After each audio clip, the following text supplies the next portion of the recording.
محمد كما صليت على إبراهيم وعلى آل إبراهيم إنك حميد مجيد اللهم بارك على محمد وعلى آل محمد كما باركت على إبراهيم وعلى آل إبراهيم إنك حميد مجيد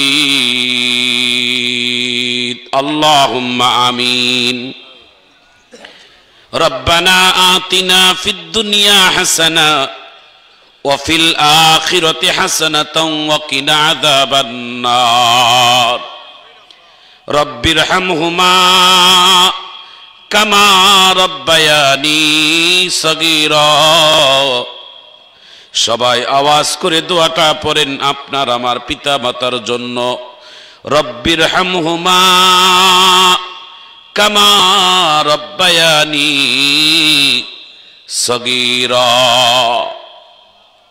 আল্লাহুম্মা মুকাল্লিবাল কুলুব সাব্বিত কুলুবানা আলা দীনিক দোগাছি ঈদগাহ নুরানি তালিমুল কোরআন মাদ্রাসার উদ্যোগে আজকের এই কোরআনের মাহফিল আমাদের মাহফিলের কবুল আর মঞ্জুর করে নিন মাহফিলের আয়োজন করতে কথা বলতে যদি আমাদের ভুল ত্রুটি বেয়াদবি হয়ে যায় আল্লাহ আপনি নিজ গুণে ক্ষমা করে দিন আপনি আমাদের এই কোরআনের মাহফিলের ওসিলা করে মাফ করে দিন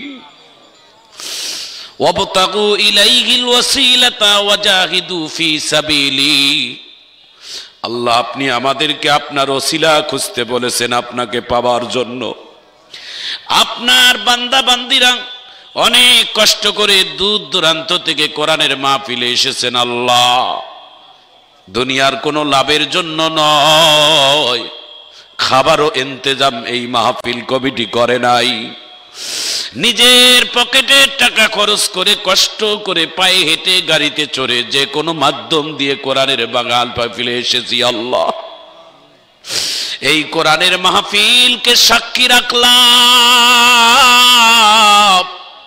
আপনার জমিন যেন সাক্ষী থাকে আল্লাহ এই এলাকার গাছপালাকে সাক্ষী রাখলাম আপনি আমাদের রব আপনি দয়ার নামের ওসিলা করে আমাদের মাফ করে দেন জানি না কোন দিন এই মাঠে আমাদের জানাজা নামাজের ব্যবস্থা হয় কোন দিন যেন মসজিদের মাইকে আমার মৃত্যুর ঘোষণা দিয়ে ইন্না লিল্লাহ বলে আল্লাহ কোন কবরস্থানে যেন আমার মাটির ব্যবস্থা হয় আয় আল্লাহ কোন কাফনের কাপড় কোন দোকানে যেন আমার জন্য অপেক্ষা করে আল্লাহ যেই দিন মৃত্যু হোক না কেন আমরা তো মৃত্যুর হাত থেকে রেহাই পাবো না আল্লাহ দয়া করে মায়া করে ওই দিনটা যেন শুক্রবার হয় ওই রাতটা যেন কদরের রাত হয় ওই মাসটা যেন রমজান মাস হয়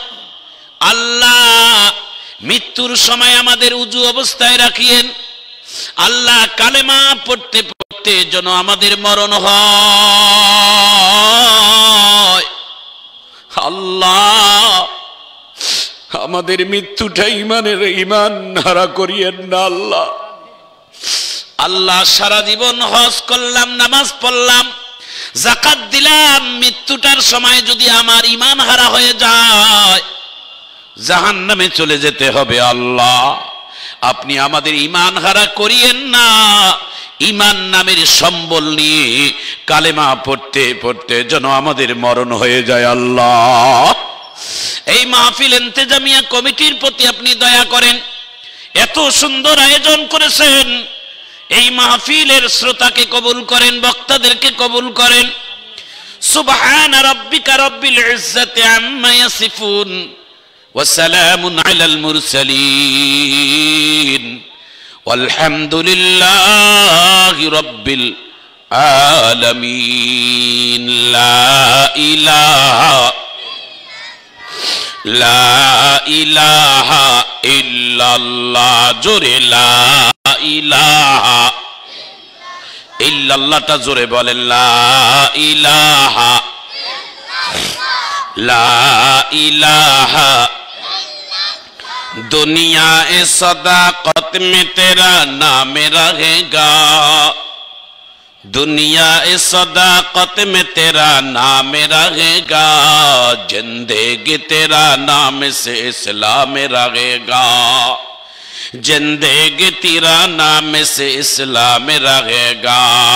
ला इलाहा, ला इलाहा,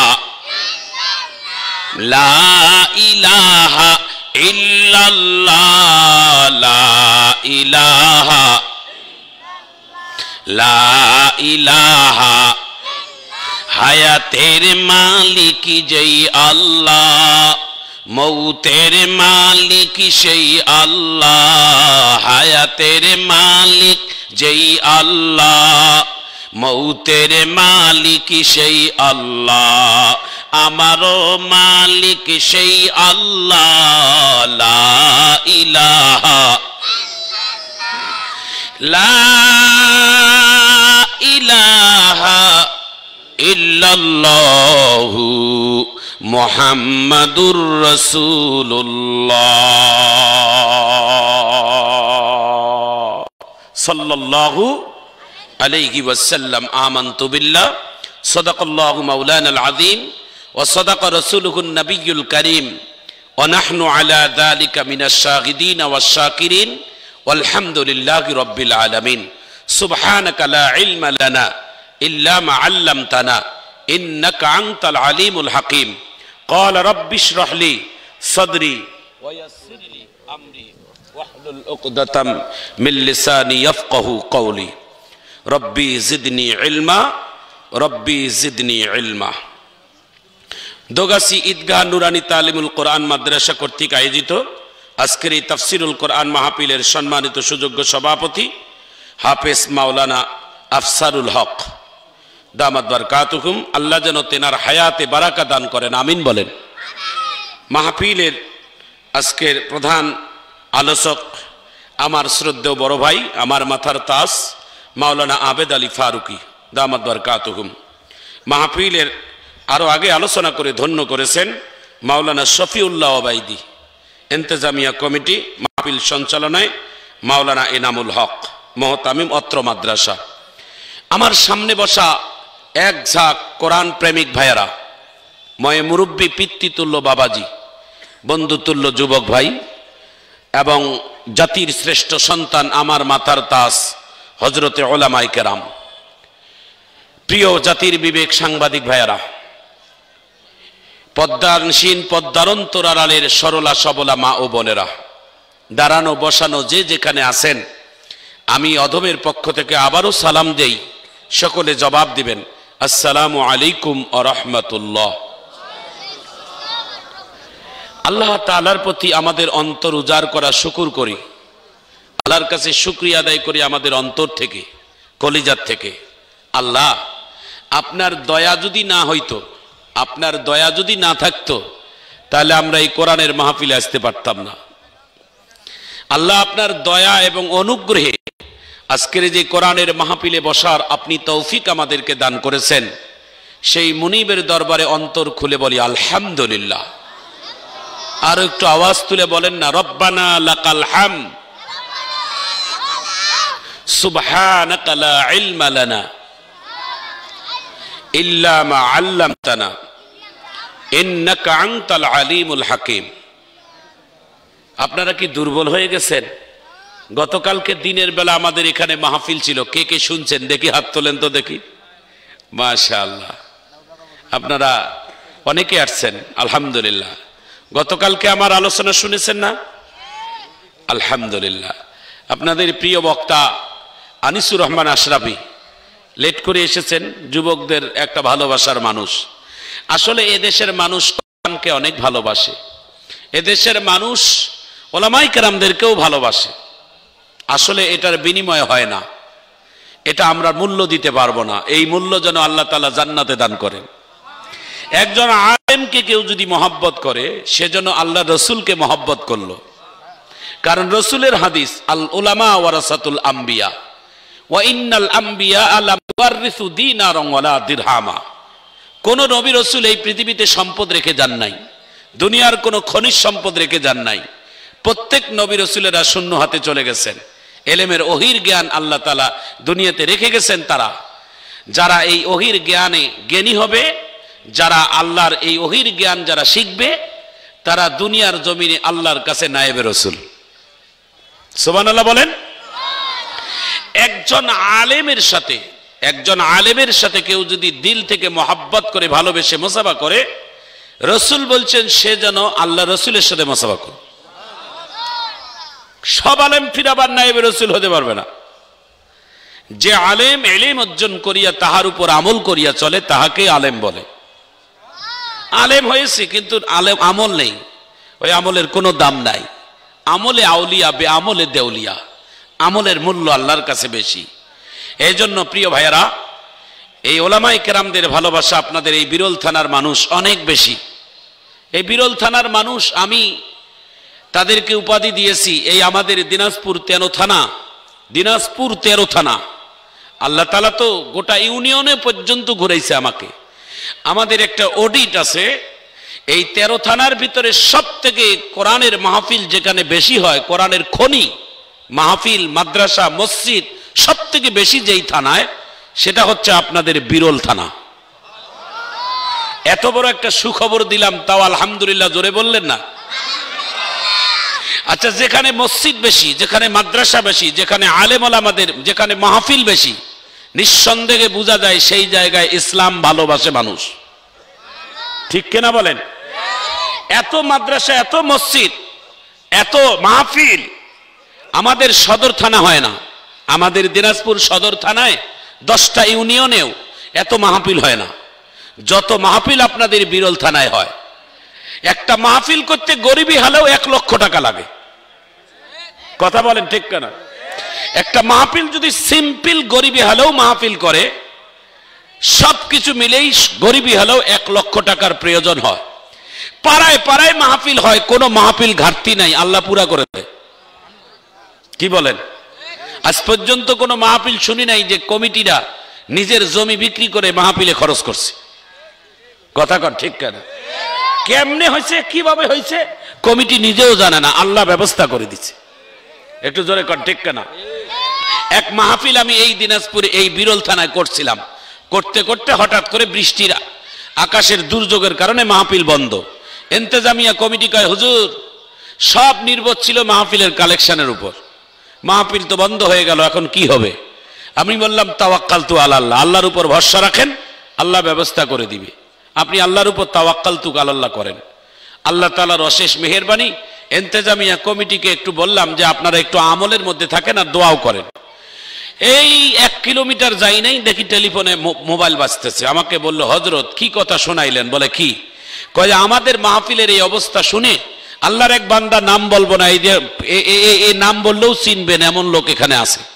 ওই বান্দাটা টেলিফোন করে বলল যে আমি তো এই মাহফিলে দেখলাম আপনারা কালেকশনও করলেন না, ওয়াজও হলো না, আকাশের দুর্যোগের কারণে বন্ধ হয়ে গেছে, তো এই অর্থনৈতিকের কি অবস্থা? বলে এই হাল। বলছে কোনো চিন্তা করবেন না, যা টাকার শর্ট আমি সব পুরা করে দেব। এটা উনি বলাই না, এটা আল্লাহ বলাইছে। কথা কন ঠিক কিনা? এই জন্য মসজিদ মাদ্রাসার কমিটিদেরকে আমি বলছি, আপনারা ইখলাস ওয়ালা হবেন, আপনারা ইয়াকিন ওয়ালা হবেন। দুনিয়ার কোন মানুষের কাছে আপনারা ধন্না না দিয়ে আল্লাহর কাছে ধন্না দেন। কথা বলেন ঠিক কিনা? আল্লাহর কাছে ধন্না দেন। দুনিয়ার চেয়ারম্যান, মেম্বার, দুনিয়ার অফিস আদালতে এত ধন্না দেওয়ার দরকার নাই। কারণ আমাদের বাংলাদেশের একজন অনেক বড় আলেমে দিন, তিনি এই কথাটা বলেছেন, আমার আজও হৃদয়ের মাঝে গলার মালা বানিয়েছে। আল্লাহু আকবার। মুফতি আব্দুর রহমান দামাত বারকাতুহুম, উনি দিনাজপুর নিউ টাউন মাদ্রাসা একবার আসছিলেন। ছাত্ররা তাকে গাড়িতে হুইল চেয়ার করে আনি মেহরাবে বসাইছি, হাত পা একেবারে অবশের মতো। কিন্তু ওনাকে যখন এই মেহরাবে আনি বসাইলো, মনে হয় তার মুখ থেকে আল্লাহ তাআলা 16 বছর যুবকের যেমন কথার আওয়াজ, এরকম কথার আওয়াজ আল্লাহ বাহির করাচ্ছে। তার কথার কি বড় শক্তি ছিলেন জানেন? তিনি ওলামায়ে কেরামদের উদ্দেশ্যে কথাগুলো বলছিলেন। তিনি বলছিলেন, এই ওলামায়ে কেরাম, আপনারা যারা মাদ্রাসা পরিচালনা করেন, ইন্তেজামিয়া কমিটি, তাদের উদ্দেশ্যও বলি, আপনারা আল্লাহর কার ঘরের কমিটি চিন্তা করেছেন? আপনি কি এটা দুনিয়ার কোন ঘর যেখানে কোরআনের তেলাওয়াত হয়, যেখানে ফজরের নামাজের আগে উঠে তাহাজ্জুদ পড়ে, যেখানে কোরআনের তেলাওয়াত, এমন একটা কারখানার আপনি সভাপতি, সেক্রেটারি। আল্লাহু আকবার। সুতরাং আপনার ইয়াকিন কত বড় হতে হবে তাহলে বুঝে নেন। তিনি এই কথাটা বলছিলেন যে আল্লাহর এই জমিনে একটা সুদখোরকেও আল্লাহ খাওয়ায়, একটা ঘুষখোরকেও খাওয়ায়, একটা বেনামাজিকেও খাওয়ায়, একটা চোর যে চুরি করে ওটাকেও আল্লাহ খাওয়ায়, একটা বেদিন বেঈমানকেও আল্লাহ খাওয়ায়। আল্লাহর জমিনে সবথেকে দামি মানুষ, নবী বলেছেন খায়রুকুম মান তাআল্লামাল কুরআন ওয়া আল্লামা, যিনি কোরআন শিখে এবং অপরকে শিক্ষা দেয়। আল্লাহর জমিনে ওর থেকে দামি মানুষ আর পৃথিবীতে কেউ নাই। আচ্ছা বলেন তো, এত খারাপ মানুষ আল্লাহ খাওয়ায়, আর কোরআনের পাখিগুলোকে আল্লাহ খাওয়াবে না? একটু আল্লাহু আকবার বলেন না কেন? আপনাদেরকে এখনো বুঝাইতে পারি নাই? একটু সবাই হাত তুলে বজ্রকণ্ঠে আল্লাহু আকবার বলেন তো দেখি। সবাই হাত তুলে বলেন আল্লাহু আকবার। দু হাত উঁচু করে একটু আল্লাহু আকবার বলেন। আমার একটা প্র্যাকটিক্যালি 1 মিনিট ঘটনাটা বলে আমি আমার সাবজেক্টে যাই। এটা আমার সাবজেক্ট না। গত বছরে আমার একটা মাহফিল ছিল সিরিয়ালি এই হাটহাজারী চট্টগ্রামের দিকে। তো 3 দিন ব্যাপী আমি ওই হাটহাজারীর মেহমানখানায় ছিলাম। হাটহাজারীর মেহমানখানায় হযরতের সুপারিশে মেহমানখানায় ছিলাম। দিনের বেলা রেস্ট করি, রাত্রের বেলা মাহফিল করে আসি, আবার হাটহাজারী মাদ্রাসায় ঢুকি। মারহাবা বলেন। তো হাটহাজারী মাদ্রাসার মুহতামিম হযরতের সাথে মুসাফা করার জন্য গেলাম একবার দিনের বেলা, যে হুজুরের সাথে যাই একটু দেখা করি। যাইয়া দেখি হায় হায়, হুজুর তো বুড়ো মানুষ, চতুর্পাকে মোটা মোটা লোক, অনেক টাই পরা কোট পরা লোক এসে হুজুরের কাছে বসে আছে, এত বড় বড় লোক। তো আমি গেলাম, আমাকে দেখে মুস্কি হাসি দিল। সুবহানাল্লাহ। ওরা সবাই হোমরা সোমরা, আমি না টুপি পরা। উনি কিন্তু আমাকেই মনে হয় প্রাধান্য বেশি দিল। আমি একেবারে শুটমুট করে বসলাম। তো হযরতে পান খাচ্ছে, একটা পানের মধ্যে সুপারি দিয়ে আমাকে কয় খান হযরত। আমি মনে মনে কই, আমি পান হুজুর বানাই দিচ্ছে, এটা তো আমার জন্য খুশনসিব, একটু খাই। আল্লাহু আকবার বলে। হাটহাজারীর হযরতে পান পেছাইয়া দিচ্ছে আমাকে, খাও। আমি আলহামদুলিল্লাহ খাইলাম, যা আছে আছে কপালে, খাইয়ে নিলাম। হযরতে আমার সাথে 2-1টা কথা বললো, বলার পরে ওই লোকগুলো আসে বসা, কিছুক্ষণ পরে লোকগুলো চলে গেল। এটা বাস্তব কথা বলছি। তো উনি বলছে, দেখছেন হযরত, যে লোকগুলো আমার কাছে এসে বসেছিল, এই লোকগুলো 1 টাকা 2 টাকা না, 3.5 কোটি টাকার যাকাত লন্ডন থেকে এসে আমাদের মাদ্রাসায় দান করে গেল। কয় কোটি? এটা গল্প কিচ্ছা না, এটা নিজের বাস্তবতা বলছি। 3.5 কোটি টাকার যাকাত দিয়ে গেল, কিন্তু হযরতে তাদের দিকে একবারও তাকাই কথা বলে নাই, তাদের কাছে তোষামতি করে নাই, স্যার স্যার বলে নাই, হুজুর হুজুর বলে নাই। আমি একজন সাধারণ জঘন্য মানুষ, নগণ্য মানুষ, আমাকে মূল্যায়ন দিল। আমাকে কি বলল জানেন? আমাকে একটা শিক্ষা দিল যে আমি যদি এই টাকার জন্য যদি ওদেরকে বেশি সম্মান দিতাম, আর আপনি টাকা দিতে পারলেন না বলে আপনার সাথে কথা না বলতাম, তাহলে কিন্তু আল্লাহ তাআলার এই কোরআনের মাদ্রাসা, তাহলে কিন্তু আমি ওদেরকে প্রাধান্য বেশি দিতাম। এই জন্য অর্থনৈতিকের কাছে আমরা কখনো দুর্বল হব না, আল্লাহর প্রতি আমরা দুর্বল হব, আল্লাহর কাছে আমরা নত হব, আল্লাহর কাছে চাইব। আল্লাহ আমাদেরকে কিভাবে দিবেন সেই জানে। চিৎকার দিয়ে জোরে বলুন ঠিক কিনা? কিভাবে আল্লাহ দিবেন কেউ জানি না, আল্লাহই জানে। একটু আমিন কর। এই জন্য মাদ্রাসার ইন্তেজামিয়া কমিটির কাছে আমাদের একদম একটা ছাত্র হিসেবে, অভিভাবকের মতো আমি বলে দিতে চাই, যারা এই সমস্ত দ্বীনি মারকাজের সাথে যারা আপনারা জড়িত, আপনারা নিজেকে কখনো দুর্বল ভাববেন না। আপনারা আল্লাহর ঘর, রসুলের ঘরের অভিভাবক। আপনাদেরকে কোনো জায়গায় সম্মানহানি হবে না, আল্লাহ সম্মান দিবে। তবে আপনাদের ইয়াকিনকে, ইখলাসকে আরো শক্তিশালী করতে হবে। কারো কাছে দুর্বল হওয়ার দরকার নাই। চাইতে গেলে আল্লাহর কাছেই চান। চিৎকার দিয়ে জোরে বলুন ঠিক কিনা? আমাদের মাদ্রাসায় 5 নামাজের পরে 5টা সূরার আমল হয়। কথা কোন ঠিক কিনা? 5 নামাজের পরে 5 সূরার আমল হয়।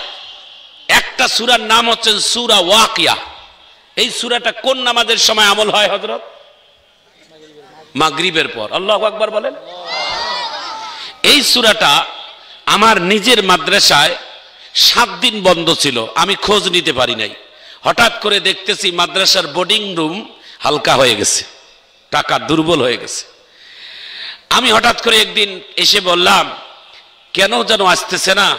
আমি মাদ্রাসার যিনি দায়িত্বশীল তাকে বললাম, আপনি কি এই 7 দিন যাবৎ সূরা ওয়াকিয়ার আমল কি বন্ধ করে দিয়েছেন?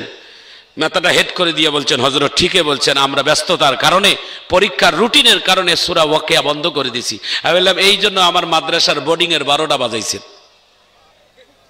আল্লাহু আকবার কর। আপনি আমার মাদ্রাসার বোর্ডিং এর 12টা বাজাইছেন, আজকে থেকে আমল করেন, আল্লাহ ব্যবস্থা করে দিবে। আল্লাহর কসম, এটা অহংকারের জন্য না, আপনাদেরকে জানিয়ে দেওয়ার জন্য, ঈমানকে জাগ্রত করার জন্য। এই দিনে আমল করার পর পরের দিন সন্ধ্যার সময় মাদ্রাসার অফিসে বসে আছি, হঠাৎ করে দেখি একটা অটো বাইক টিপ টিপ করে বাতি জ্বলে সন্ধ্যাবেলা মাদ্রাসার অফিস বরাবরে আসলো। ভাইজান, অফিস বরাবর এসে মাদ্রাসার অফিসের সামনে দাঁড়িয়ে ভ্যান থেকে 6 বস্তা চাউল নামালো, কয়েক কেজি তেল নামাইলো। 1 মাস বোর্ডিং এর বাজারের জন্য যা যা দরকার সবগুলো দিয়ে আবার রিকশাওয়ালা, আবার অটোওয়ালা চলে যাচ্ছে। আমি পিছন থেকে ডাক দিয়ে বললাম, ও ভাই, আপনি এতগুলো টাকা পয়সার জিনিস দিয়ে গেলেন, একটা মাদ্রাসার কি রিসিভ নিবেন না? ডাক দিয়া বলে, রিসিভের দরকার নাই, রিসিভ তো আমি আল্লাহর কাছে নেব। ওরা জোরে বলেন আল্লাহু আকবার। আমি দুনিয়ার রিসিভ নিয়ে কি করব? আমি তো মাদ্রাসায় দিয়ে গেলাম। এটার যদি অপব্যবহার কোনো কমিটির লোকেরা করে, কোনো হুজুরেরা করে, তার জন্য জবাব আমাকে দেওয়া লাগবে না, তার জন্য জবাব তাকেই দিতে হবে। আমি আমার খাস নিয়তে মাদ্রাসায় দান করে গেলাম, আমার রিসিভের দরকার নাই। আমি আমার ডান হাত দিয়ে দান করলাম, আমার বাম হাত যেন বুঝতে না পারে, এটার নিয়তে আমি দান করে গেলাম। একটু আল্লাহু আকবার বলেন। এমন দানবীর বাংলাদেশে আছে, আছে না নাই? আছে না নাই বলেন? আল্লাহর জমিনে আছে, আছে, আল্লাহর জমিনে এখনো আছে, এই বিরলে আছে, এখানেও আছে।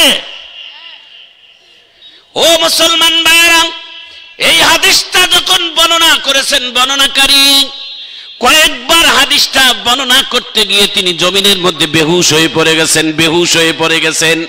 হাদিসটা বর্ণনা করতে গিয়ে আবার বেহুশ, আবার হুশ হওয়ার পর আবার হাদিসটা বর্ণনা করে, একবার দুইবার নয়, 3-3বার জমিনের মধ্যে হাদিসটা বর্ণনা করতে গিয়ে বেহুশ হয়ে গেছে।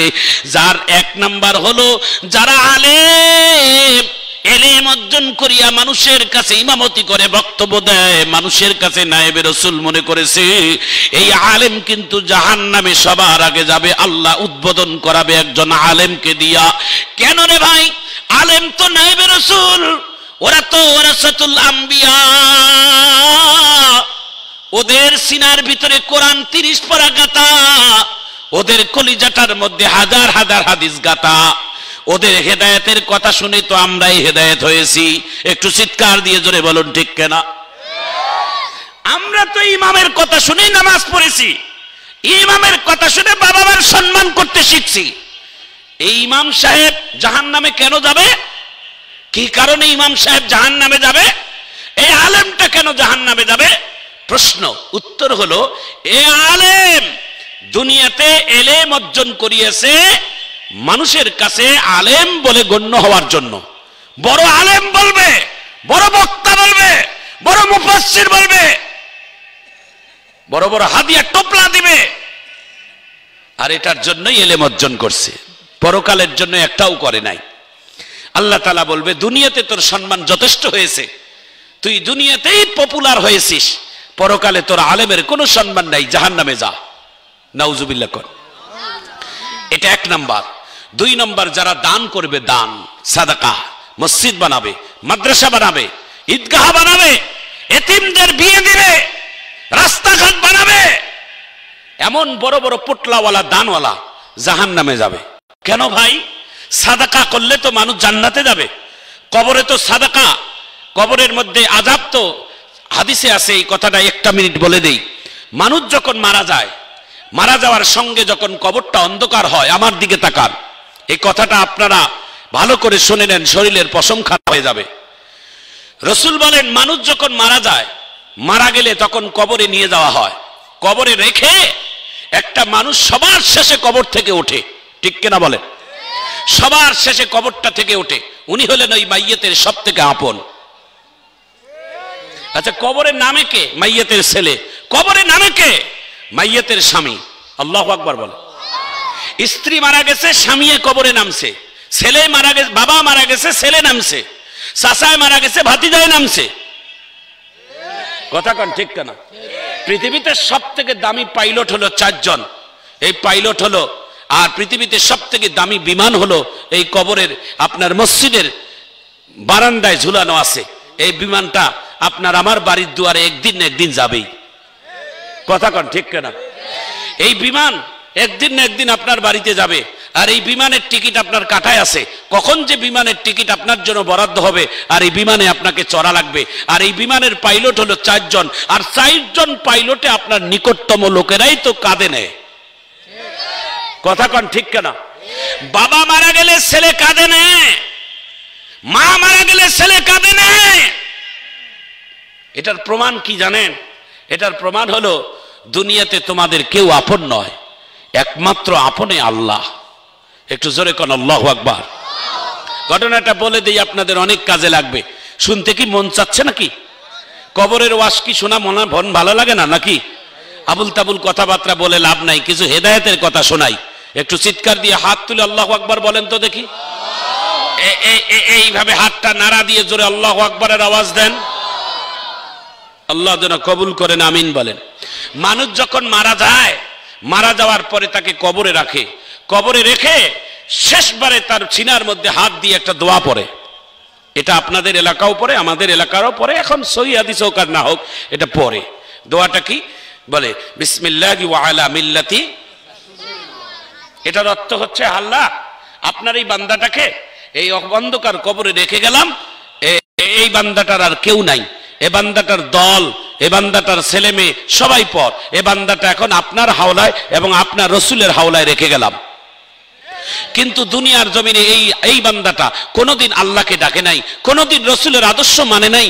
এই লোকটা কোনোদিন আল্লাহ এবং রসুলের হাওলায় নিবে না। চিৎকার দিয়ে জোরে বলুন ঠিক কিনা?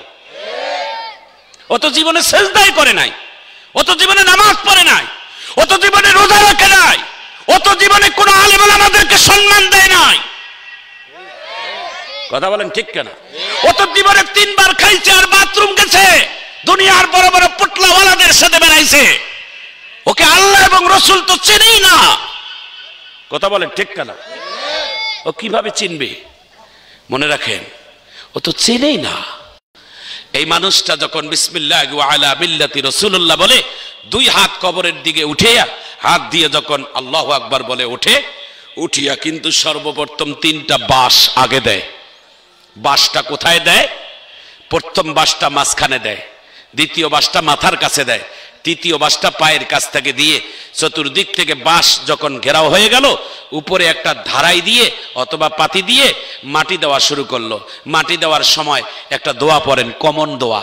এটা মাটি দেওয়ার দোয়া না, তবে এটা তবুও মানুষ পড়ে। মিনহা খলাকনাকুম ওয়া ফিহা নুঈদুকুম ওয়া মিনহা নুখরিজুকুম তারাতান উখরা। একটু জোরে কর।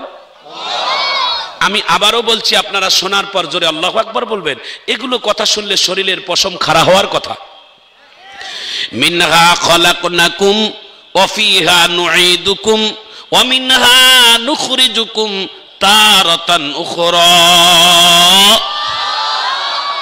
এই আয়াতের অর্থ হচ্ছে, রে আল্লাহ বান্দা, আমি তোরে মাটির দ্বারায় বানাইছি, এই মাটিতেই তোরে রাখলাম, এই মাটির দ্বারায় বানাইয়া মাটিতেই রাখলাম।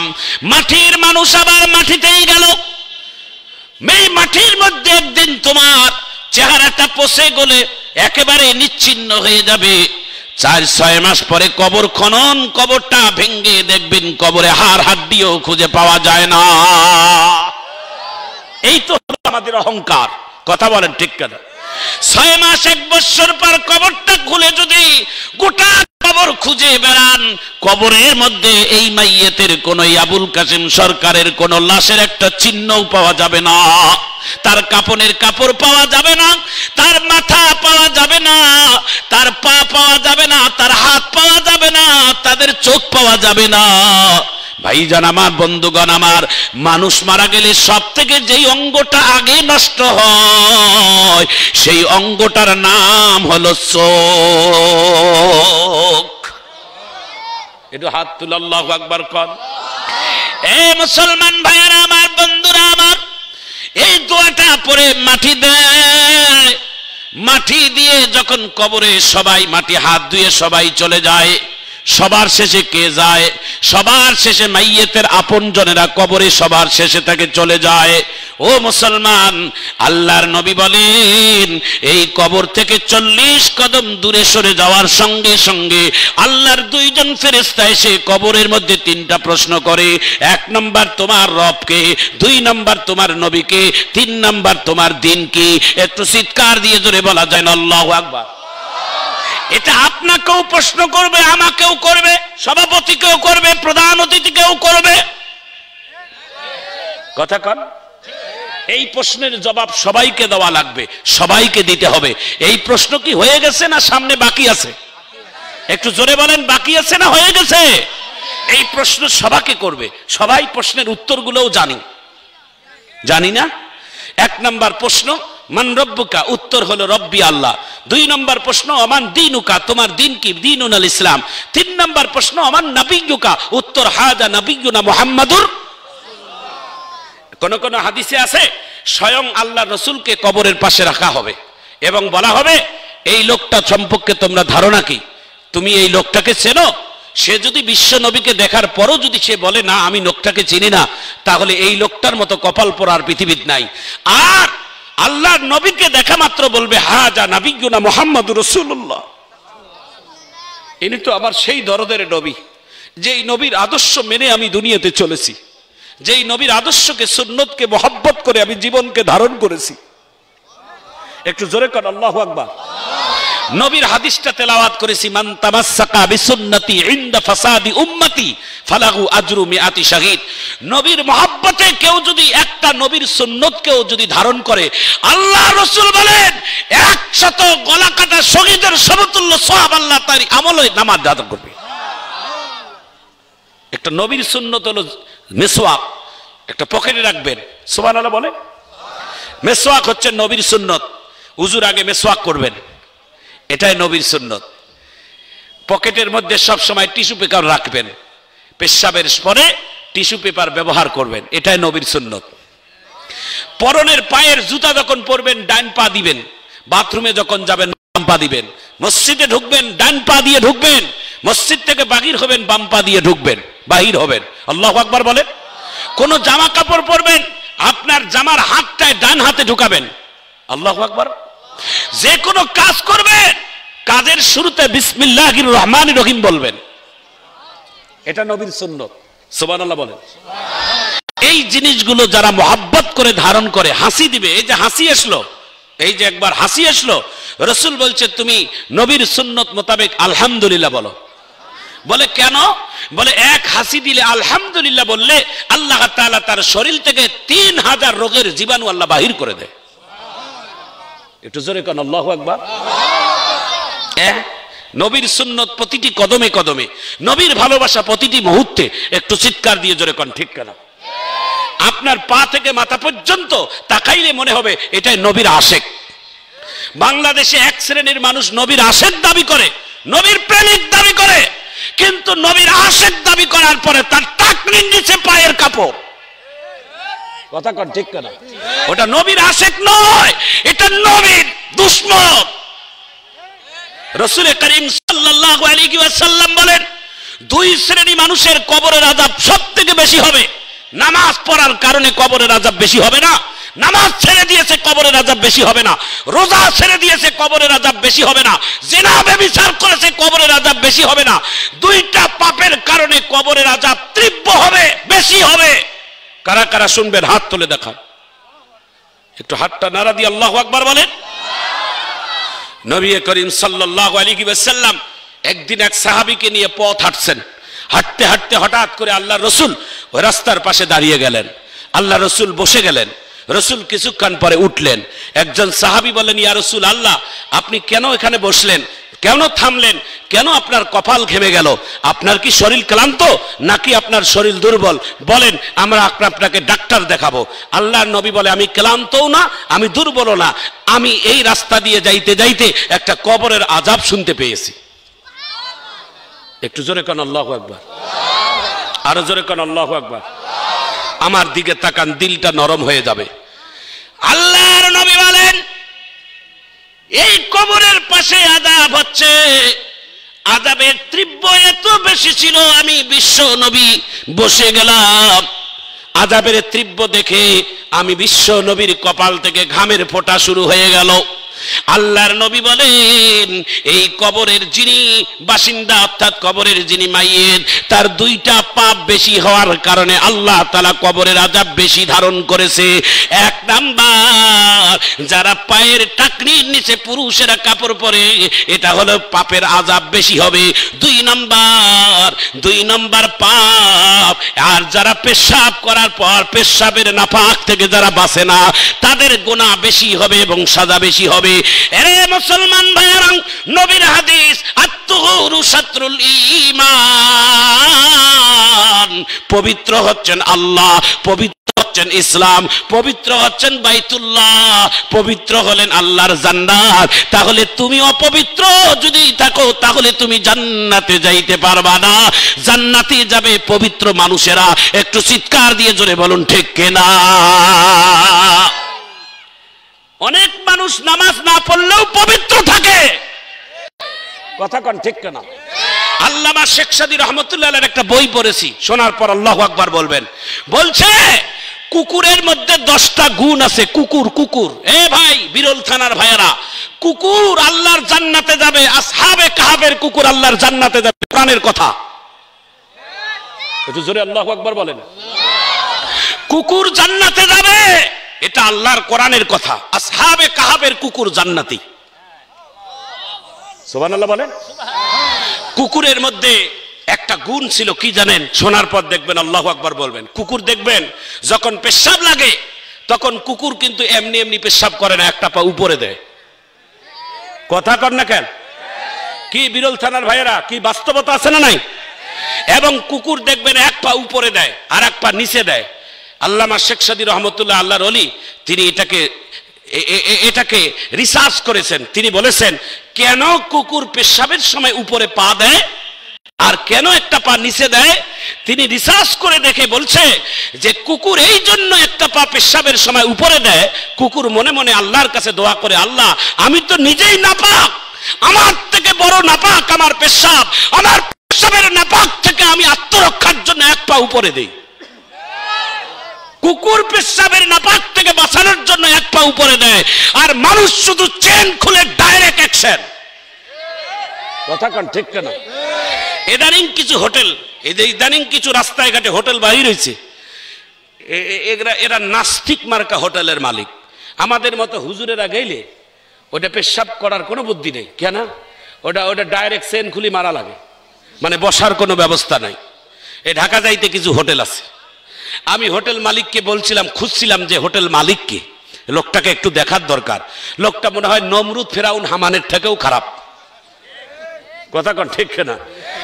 এই দুনিয়ার সমস্ত বিজ্ঞান, দুনিয়ার সমস্ত ডাক্তার, ইসলাম বাদ দেন, বিজ্ঞানেরা বলছেন পুরুষ মানুষ দাঁড়িয়ে পেশাব করলে পেশাব কোনোদিন ক্লিয়ার হয় না। যারা দাঁড়িয়ে পেশাব করবে তাদের পাকস্থলীতে পাথর হবে, অল্প দিনে তাদের পুরুষাঙ্গকে বিকলাঙ্গ হয়ে যাবে।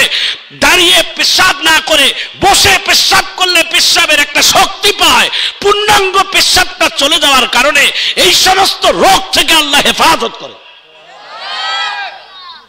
একটু জোরে কোন আল্লাহু আকবার। পুরুষ মানুষ বসে পেশাব না করলে পেশাব ক্লিয়ারেন্স হবে না। একটু আল্লাহু আকবার কোন।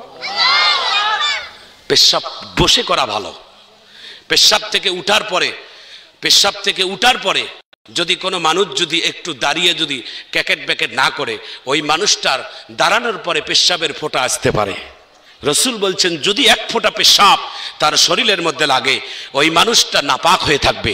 নাপাক অবস্থায় মারা গেলে সে জাহান্নামী হয়ে যাবে। পাক অবস্থায় যেন আল্লাহ আমাদেরকে মৃত্যুবরণ করায়। একটু চিৎকার দিয়ে আল্লাহু আকবার কোন, জোরে আল্লাহু আকবার। মুসলমান জাতে মাতাল তালে ঠিক, কথা কোন ঠিক কেনা? এক মুসলমানে এক হিন্দুকে পেশাব করা অবস্থায় ধরছে, তার মানে হিন্দু ভদ্রলোক আমাদের কেবলার দিকে ঘুরে পেশাব করতেছে।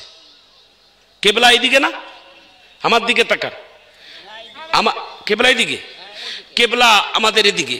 তো মানুষের দিক এই পৃথিবীতে দিক চারটা, একটা হলো পশ্চিম, একটা পূর্ব, একটা উত্তর, একটা দক্ষিণ। আমরা পশ্চিম দিকে ঘুরে নামাজ আদায় করি, কারণ ওটা আমাদের কেবলা, কেবলাল মসজিদিল হারাম।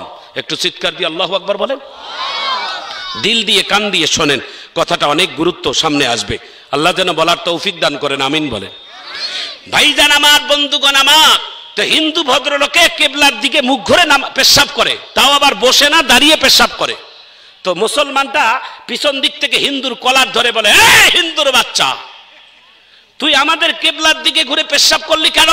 আমাদের কেবলাকে কেন অবমাননা করলি? আমাদের কেবলার সাথে তুই বেয়াদবি করলি? পেশাব করা বাদ দিয়ে হিন্দু ভদ্রলোক হাত ছুঁয়ে মাপ চায় যে ভাই ভুল হয়েছে, আর কোনোদিন করব না। 2 দিন পরে এই হিন্দু দেখে ওই মুসলমান, যেই মুসলমান আমাকে কেবলার দিকে ঘুরে পেশাব করার কারণে পেশাব হাত থেকে বাধা দিছে, ওই লোকটা দেখে ডাইরেক্ট পেশাব করে করে দাঁড়াই পড়ে, কেবলার দিকে ঘুরে করে। হিন্দু ভদ্রলোকটা যায় কইছে, ভাই আপনি না আমাকে কেবলার দিকে ঘুরে পেশাব করার কারণে আপনি আমাকে ধমক দিলেন, আজকে দেখি আপনি উল্টা দিকে পেশাব দিকে, পশ্চিম দিকে ঘুরে নামাজ পেশাব করেন, ব্যাপার কি? মুসলমান চোখ মোটা মোটা করে, চোখ লাল হয়ে কয়, এই বেটা হিন্দুর বাচ্চা, মোর কবলা, মোর পশ্চিম, মুই কোন পাকে ঘুরি পেশাব করে মোর ব্যাপার, তুই কেন রে? এরকম বাটপার বাংলার জমিনে আছে রে রাই, জোরে বলে আছে রে রাই। এই পা কেবলার দিকে ঘুরে মানুষ ঘুমায়, ঘুমাবেন না, এই পাটা অন্যদিকে ঘুরাবেন। 2টা দিক থেকে মাথা ঘুরিয়ে, ঘুমেরও একটা আদব আছে, যে আদবগুলো রক্ষা করলে আপনি আমাদের প্রিয় নবী মুহাম্মদ রাসূলুল্লাহ সাল্লাল্লাহু আলাইহি ওয়াসাল্লামকে স্বপ্নের যুগে জীবনে একবার দেখতেও পাইতে পারেন। একটু চিৎকার দিয়ে জোরে কোন আল্লাহু আকবার, একটু হাতটা তুলে আল্লাহু আকবার কোন, এইভাবে হাতটা নাড়া দিয়ে জোরে আল্লাহু আকবার বলেন। ভাইজান আমার, বন্ধুগণ আমার, দিলের কান লাগাইয়া শুনিয়ে নেন ও মুসলমান ভাইরা আমার, বন্ধুরা আমার, পবিত্রতার বড় দাম, পবিত্রতার আল্লাহর কাছে বড় দাম। কারণ ইসলাম হলো পবিত্র, নবী হলেন পবিত্র, আল্লাহ হলেন পবিত্র, আল্লাহর ঘর বাইতুল্লাহ হচ্ছেন পবিত্র। আমার আল্লাহর জান্নাত, যেই জান্নাত আপনার আমার বাবার বাড়ি, আমার বাড়ি, আপনার আমার শেষ ঠিকানা হলেন আল্লাহর জান্নাত। জান্নাতে একাই আমি যাব না তো ভাই, জান্নাতে একাই আমি যাব না তো ভাই, তোমাকেও জান্নাতে দলে নিতে চাই। মারহাবা বলেন। নামাজে আসো যদি প্রতি আজানে, নামাজে আসো যদি প্রতি আজানে, মনে রেখো এলে তুমি ফুল বাগানে। যে বাগে রহম জরে, যে বাগে রহম জরে হৌরে শোনাই, জান্নাতে একাই আমি যাব না তো ভাই, তোমাকেও জান্নাতে দলে নিতে চাই। হাত তুলে আল্লাহু আকবার বলেন না কেন? এইভাবে হাতটা নাড়া দিয়ে জোরে আল্লাহু আকবার বলেন। এরে ভাইজান, এরে বিরল থানার যুবক ভাইরা, তোদেরকে আমি কলিজার মতো ভালোবাসি রে ভাই। তোরা যেমন প্রতিটা মাহফিলে আবুল কাসেম সরকারকে তলব করো, আমিও কিন্তু আবুল কাসেম সরকার তোমাদেরকে স্মরণ করি, এটার নাম ভালোবাসা। এটা জোরে কোন ঠিক কেনা? এরে মুরব্বী বাবা, এরে যুবক বাবা, এরে পদ্মার আড়ালের মা, এখন তোমরা চোখের পানি ফেলে কাঁদবা। একটা ছোট্ট ঘটনা আমি আপনাদের সামনে 2 মিনিটে বলে দেই। আল্লাহর নবী বলেন, কিয়ামতের ময়দান যেদিন আল্লাহ তাআলা কায়েম করবেন, আল্লাহ একটা ভয়ঙ্কর নাম ধারণ করে আল্লাহ তাআলা সেই দিন চেয়ারে বসবেন। আল্লাহর 3000 নামের মধ্যে 99টি নাম আল্লাহ তাআলা দুনিয়াতে মানুষের জন্য নির্বাচিত করেছেন।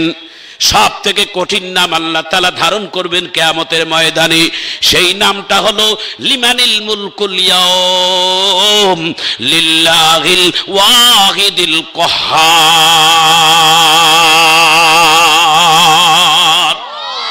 আল্লাহর কঠিন নামটা ধারণ করবেন সেই দিন। সেই দিন কেউ কাউকে চিনবে না, কেউ কারো পরিচয় দিবে না। ছেলে তার মেয়ে, ছেলে তার বাবার পরিচয় দিবে না, বাবা তার সন্তানের পরিচয় দিবে না, স্বামী তার স্ত্রীর পরিচয় দিবে না, স্ত্রী তার স্বামীর পরিচয় দিবে না। সবার মুখের একটা আওয়াজ, রব্বি নাফসি, আল্লাহ আমারে বাঁচাও, আমারে বাঁচাও। কেউ বলবে না যে ওরে বাঁচাও, আল্লাহ আমারে বাঁচাও। একমাত্র শুধুমাত্র কেবলমাত্র একজনে শুধু উম্মতের কথাই বলবেন, তিনি হলেন আপনার আমার প্রিয় নবী মুহাম্মাদুর রাসূলুল্লাহ সাল্লাল্লাহু আলাইহি ওয়াসাল্লাম। তিনি বলবেন, রব্বি হাবলি উম্মতি। আপনার আমার প্রিয় নবী সেই দিন আল্লাহর কাছে যায় সিজদায় পড়ে বলবেন, আল্লাহ আমাকে না, আমার ফাতেমাকে নয়, আমার হাসাইন হুসাইনকে নয়, আমার কলিজার টুকরো ফাতেমাকে নয়, আমার উম্মত গুলোকে বাঁচাও। আমার উম্মত গুলো বাঁচলে আমি নবী খুশি। একটু জোরে কোন, আমার নবী সেই দিন উম্মতদেরকে ভুলবে না। সুবহানাল্লাহ বলেন। আমার নবী দুনিয়াতে হায়াতের জিন্দেগিতে বারবার দোয়া করেছেন, আল্লাহ যেই দিন কিয়ামত কায়েম হবে সেই দিন সবাই সবাইকে ভুলে যাবে, আমি বিশ্ব নবী যেন সেই দিন আমার উম্মতকে না ভুলে যাই। সুবহানাল্লাহ একটু জোরে কর। এই মুসলমান ভাইয়ারা, দুনিয়াতে কত পাগলের সংখ্যা দেখলাম, কত পাগলের আমদানি বাংলাদেশে। বাংলাদেশটা ইদানিং কেন যেন পাগল দিয়ে ভরে গেছে। কথা কন ঠিক কেনা? দুনিয়াটা কেন যেন ধীরে ধীরে পাগলের আমদানি, একেবারে বাংলাদেশটা বেশি আমদানি। বাংলাদেশে কয়েকদিন আগে একজন বাউল, আহা, এই 90% মুসলমানের দেশে এই বাউলেরা গান গায়। এটা আদি যুগ থেকে বাউলের গান গ্রামগঞ্জে হয়েছে, কবির গান, বাউলের গান হোক, এটা সময়ের অনেক আগ থেকে হয়েছে। যারা বাউল গায়ক হয় মনে রাখবেন, তারা কিন্তু অল্প শিক্ষায় শিক্ষিত হয়। আর এই বাউল গানের ভক্তরা খুব শিক্ষিত মানুষেরা হয় না।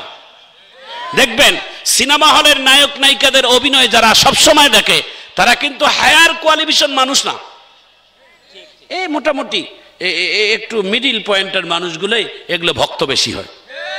অভিনয় মানে কি? অভিনয়, অভিনয় মানে তো মিথ্যা। কথা কন ঠিক কেনা? এ ভাই সবাই আওয়াজ দিয়ে বলেন, এই কোরআনে যা কিছু আছে, এই কোরআনে 6666টা আয়াত, 30 পারা কোরআন, এই কোরআনের ভিতরে 114টি সূরা। সবাই বুকে হাত দিয়ে বলেন তো, এটার ভিতরে কোনো অভিনয় না বাস্তব? আস্তে বলেন না, জোরে কর। এই কোরআনের একটা আয়াত কারো বুকে ক্ষমতা থাকলে বলেন এই আয়াতের পরিবর্তন ইমানের থাকবে? এই কথা যদি কেউ বলে পিঠের চামড়া থাকবে? কথা কন ঠিক কেনা? আজকে সেই বাউল নামের একজন গায়ক, নাম তার আবুল সরকার, ওই কোরআনের একটা দামি সূরা, যেটা সব থেকে শেষ সূরা, ওই সূরার আয়াতটা পড়তেছে, গান বলতেছে আর বলতেছে আল্লাহ নাকি কোরআনে নাসার আদেশ দিছে। দেখছেন ভাই, কোরআনে নাকি নাসা নাসির আদেশ আছে। বলছে কেন? বলে কুল আউযু বিরাব্বিন নাস। আবার বলছে মালিকিন নাস, আবারও নাস, ইলাহিন নাস, আবারও ডবল কোয়েশ্চন নাস, মিন শাররিল ওয়াসওয়াসিল খান্নাস আল্লাযী ইউওয়াসউইসু। এটা তো আমি এইভাবে বললাম, ওই কছে আল্লাযী ইউওয়াসবিসু ফি সুদুরিন নাস, ফির কয় মিনাল জিন্নাতি ওয়ান নাস। তাহলে নাস কয়টা? কুল আউযু বিরাব্বিন নাস একটা, হিসাব করেন না কেন? একটা। কুল আউযু বিরাব্বিন নাস হিসাব করেন, আমি কই তা কুল আউযু মালিকিন নাস কয়টা? ইলাহিন নাস, মিন শাররিল ওয়াসওয়াসিল খান্নাস আল্লাযী ইউওয়াসউইসু ফি সুদুরিন নাস মিনাল জিন্নাতি ওয়ান নাস। কয়বার? ওই কোরআন শরীফের আয়াত দেখাই দিয়ে কয় কোরআনের নাসের কথা আছে, নাস নাচতে হবে। এটা কোরআনের আয়াতের সূরা নাসে 5 জায়গায় নাসের কথা আল্লাহ বলছে। কিন্তু বলেন তো সবাই, এটা কি এই সূরা কি নাসার কথা বলছে? একটু জোরে কোন আল্লাহু আকবার। কোরআনের এই দুই সূরা কুল আউযু বিরাব্বিন নাস আল কুল আউযু বিরাব্বিল ফালাক, যায়া খুলে দেখবেন এই দুইটা সূরা আল্লাহ তাআলা নাজিল করছেন বিশ্বনবী মুহাম্মদুর রাসূলুল্লাহ সাল্লাল্লাহু আলাইহি ওয়াসাল্লামকে। তৎকালীন সময় মক্কার কাফেরেরা জাদু করেছেন, আল্লাহ রাসূলের একটা দাড়ি দিয়ে জাদু করেছেন। এই জাদুগুলোকে নষ্ট করার জন্য আল্লাহ তাআলা এই দুইটা সূরা নাজিল করেছেন। এই দুইটা সূরার ওসিলা করে আল্লাহ তাআলা আমার নবীকে ধীরে ধীরে সুস্থতার নিয়ামত দান করেছেন। একটু চিৎকার দিয়ে জোরে কোন আল্লাহু আকবার। আর এই বাউলের বাচ্চা কয় কোরআন শরীফ নাকি আছে আল্লাহ তাআলা নাসের কথা, আর এটা বর্তমান সাপোর্ট করেছে। আমি বলবো না, কারো দর্শক দেব না, কারো আমি দালালিও করার জন্য আসি নাই।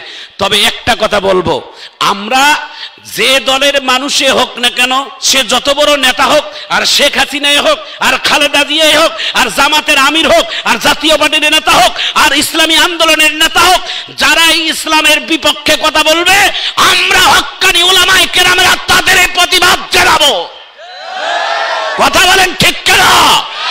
আমরা তাদের প্রতিবাদ করে তুলবো। আজকে বাংলাদেশের একটা জাতীয়তাবাদী দলের সব থেকে বড় দলের নেতা, যিনি বিএনপির মহাসচিব, আজকে এই বাউল নামের গায়কটা এত বড় নাফরমানি করার পরও এই বিএনপির মহাসচিব ফখরুল আলমগীর এই বাউলের পক্ষ নিয়ে তিনি কথা বলেছে। বাংলাদেশের 20 কোটি মানুষের হৃদয়ে রক্তকরণ হয়েছে। হাত তুলে বলুন ঠিক কিনা? আরো জোরে বলুন ঠিক কিনা? বাংলাদেশের ফখরুল ইসলাম আলম,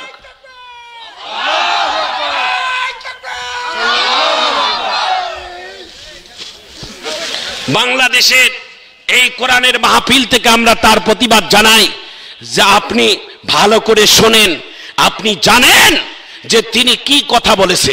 কথা বলেন ঠিক কিনা? আমরা বাংলাদেশের মানুষ উলামায়ে কেরামের কোন দলের বিরোধিতা নয়, আমরা কারো বিরোধিতা করার জন্য আসি নাই। আমরা বলতে চাই আপনি রিসার্চ করে কথা বলবেন, কারণ আপনি একটা বড় দলের মহাসচিব।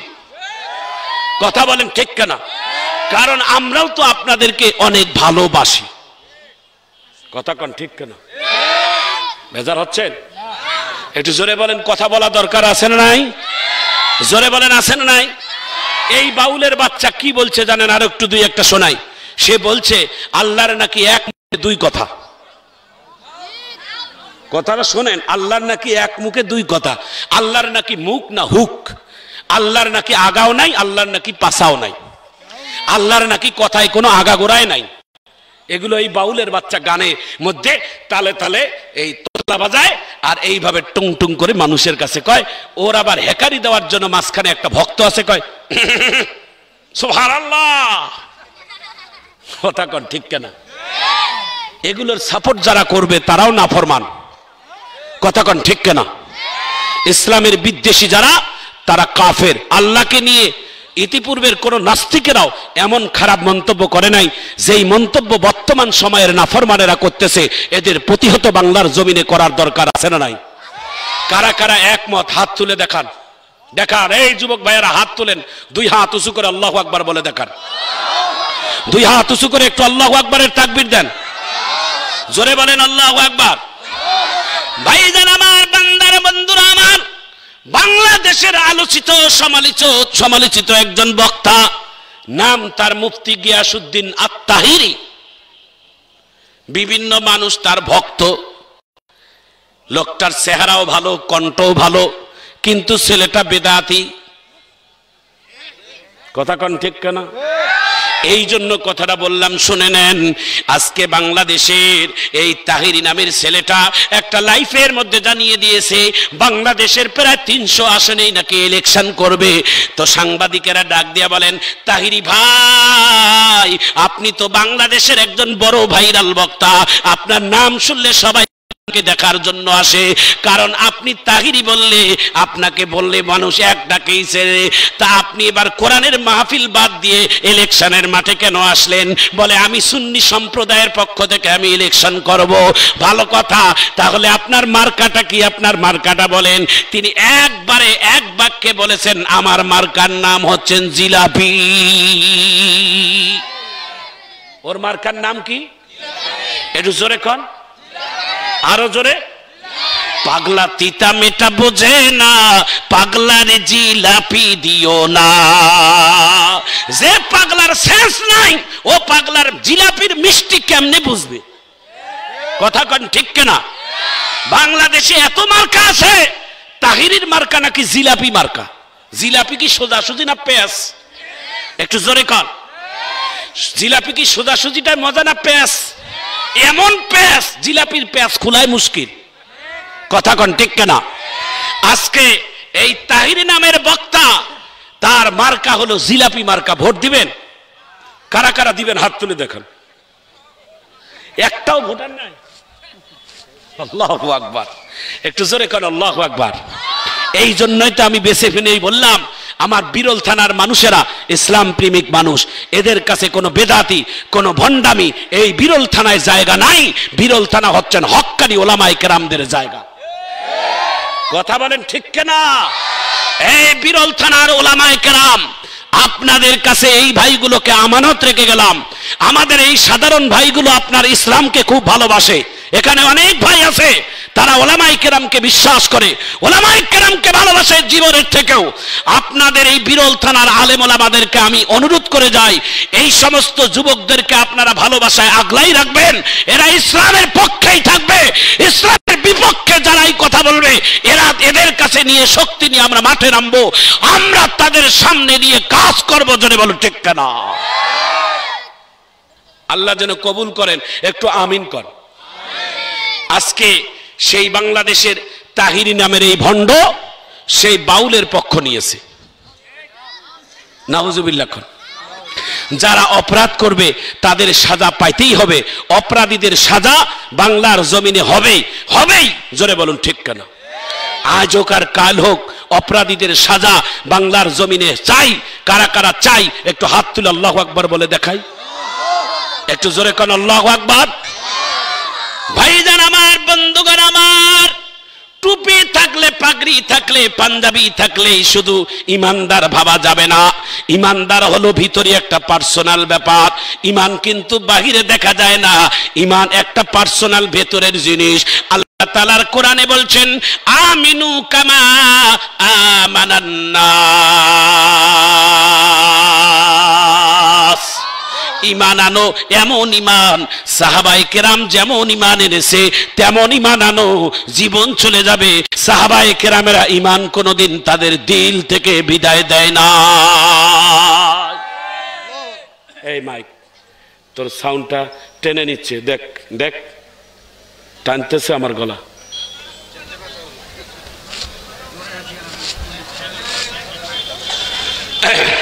এটা লাল পানিও নাই, একটা চাও নাই, পানি টানি নাই ভাই।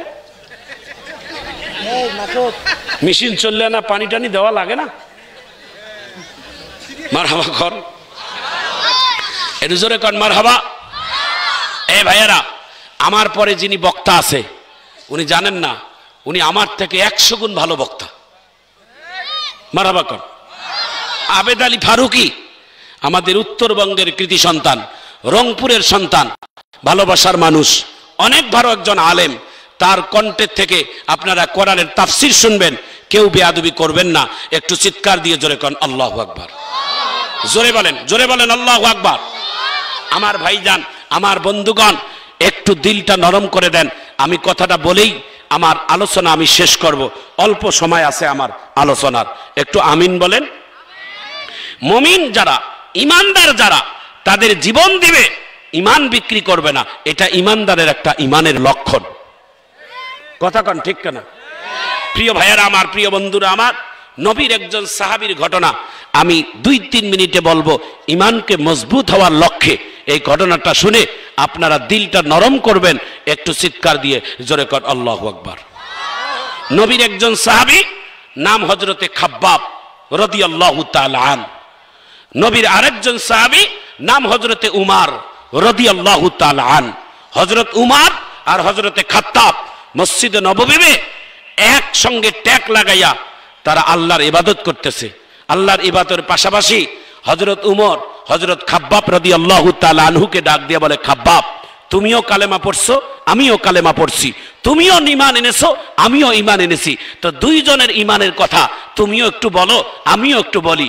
এই খাব্বাব, তুমি যখন কালেমা পড়ছো তখন তোমার কি হাল হয়েছে, আর আমি উমর যখন কালেমা পড়ছি আমার কি হাল হয়েছে, একটু দুই ভাইয়ে কথা বলি, একটু চিৎকার দিয়ে জোরে কোন আল্লাহু আকবার। এই মাইক তোর কি আরো গেল? এই দুইটা ঠিক কর, এই যে এই দুইটা ঠিক কর, এটা তো দুইটাই বন্ধ হয়ে গেছে। মই কি জীবন দিব নাকি? এই দুটা দে, মারহাবা কর, একটু জোরে কর। আরে ভাই একটু গরম পানি আনেন না।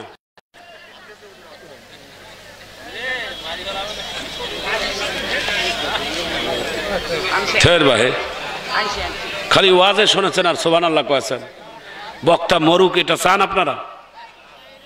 আল্লাহু আকবার কন, জোরে হাত তুলে আল্লাহু আকবার বলেন। এইভাবে হাতটা নাড়া দিয়ে জোরে আল্লাহু আকবার বলেন। হযরতে উমর, খাত্তাবের ছেলে উমর, এনা চা খাবো কি ভাই? খাবো? অনুমতি দিলেন? আপনাদেরকে দেই? খাবেন? ঢেলে দেব? তাহলে খাই। হ্যাঁ, কেউ আবার চোখ লাগায় না, আমার পেট খারাপ হবে।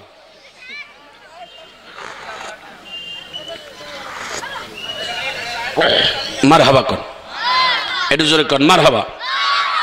হযরতে উমর, খাত্তাবের ছেলে উমর খুব বীর যোদ্ধা না, যার নাম শুনলে শয়তানও ভয় পায়। সুবহানাল্লাহ কর। খাত্তাবের ছেলে উমরের নাম শুনলে শয়তান ওই রাস্তা দিয়ে 40 দিন হাঁটতে ভয় পায়। সুবহানাল্লাহ কর। সেই উমর যখন কালেমা পড়েছে, বাপের বেটার মতো বুক ফুলে এভাবে বুকটা উঁচা করে বিশ্ব নবীর কাছে যায় কালেমা পড়ছে। তো খাত্তাবের ছেলে উমরকে কেউ বাধা দেয় নাই, ভয়ে কেউ কাছে নাই, কারণ ভয়ঙ্কর মানুষকে সবাই ভয় পায়। জোরে কন ঠিক কানা? তো হযরত উমর ডাক দিয়ে বলে, খাত্তাব, খাব্বাব, তোমার কি অবস্থা? তুমি যখন কালেমা পড়েছো, ঠিক আছে, তুমি যখন কালেমা পড়েছো তোমার কি অবস্থা? খাব্বাবের চোখ থেকে দর করে পানি পড়তেছে। খাব্বাব ডাক দিয়ে বলে, আমিরুল মুমিনিন, আমার পিছনের কাপড়টা একটু খুলে দেখাচ্ছি, আপনি একটু আমার বুকের পিছনের পিঠটা একটু তাকান, দেখেন আমার পিঠের অবস্থা কেমন। একটু চিৎকার দিয়ে জোরে কোন আল্লাহু আকবার। হযরতে খাব্বাব রাদিয়াল্লাহু তাআলা নিজের পরনের কাপড় যখন খুলে দিয়েছে, খাব্বাবের পিঠের দিকে তাকিয়ে দেখে ছোট্ট ছোট্ট দাগ, এমন দাগ যেন ছোট্টবেলায় বসন্ত হয়েছে অথবা কুষ্ঠ রোগ হয়েছে হযরতে খাব্বাবের। কিরে খাব্বাব, তোমার পিঠে যেমন ছোট ছোট দাগ দেখি, এগুলো কি বসন্তের দাগ নাকি কুষ্ঠ রোগের দাগ? এগুলো কিসের দাগ? হযরতে খাব্বাব চোখের পানি ছেড়ে দিয়ে বলে, আমিরুল মুমিনিন, আমি যখন কালেমা পড়েছি, এটা যখন আমার পরিবার পরিজনেরা জানতে পেরেছে, তখন 2 হাত আমার রশি দিয়ে বেঁধেছে, 2 পা রশি দিয়ে বেঁধেছে, আমার শরীরের মধ্যে চাবুক দিয়ে প্রহার করেছে, আর আমাকে কালেমা ছাড়তে বলেছে। আমি খাব্বাব যতগুলো মার খেয়েছি ততবার বেশি কালেমা পড়েছি আর বলেছি, পরিবারের লোকজন, আমার জীবন চলে গেল, আমি আমার জবান থেকে একবার কালেমা পড়েছি, কালেমা আমি বিদায় দেব না। সুবহানাল্লাহ বলে। এটার নাম হচ্ছে না আমিনু কামা আমানান্নাস। ঈমান আনো এমন ঈমান যেমন ঈমান এনেছে নবীর সাহাবায়ে কেরামেরা। হযরতে খাব্বাব রাদিয়াল্লাহু তাআলা আনহু ডাক দিয়ে বলে, শুধু তাই নয়, আমার দিকে তাকান, এক ফোঁটা চোখের পানি আপনার চোখ থেকে আসতে পারে। হযরতে খাব্বাব বলেন, আমিরুল মুমিনিন, আমার পরিবারের পরিজনেরা এখনো ক্ষান্ত হয় নাই। একটা কয়লার আগুন একটা জায়গায় জ্বালাইছে, কয়লার আগুন জ্বালাইয়া আমি খাব্বাবের শরীরের কাপড়গুলো খুলাই দিয়া ওই জ্বলন্ত কয়লার আগুনের মধ্যে চিৎ করে আমাকে শোয়াই দিয়েছে। আমার বুকের মধ্যে তারা পা দিয়ে আগুনের মধ্যে চাপা দিয়ে বলছে, খাব্বাব, জ্বলন্ত কয়লার আগুনের মধ্যে তোমাকে চিৎ করে শোয়াইছি, এরপরও তোমাকে বলি তুমি কালেমা বাদ দাও, কালেমা ছেড়ে দাও, এখনো তোমাকে ভালো হসপিটালে নিয়ে যায় চিকিৎসা করাবো। হযরতে খাব্বাব ডাক দিয়ে বলে, ও আকাশের মালিক,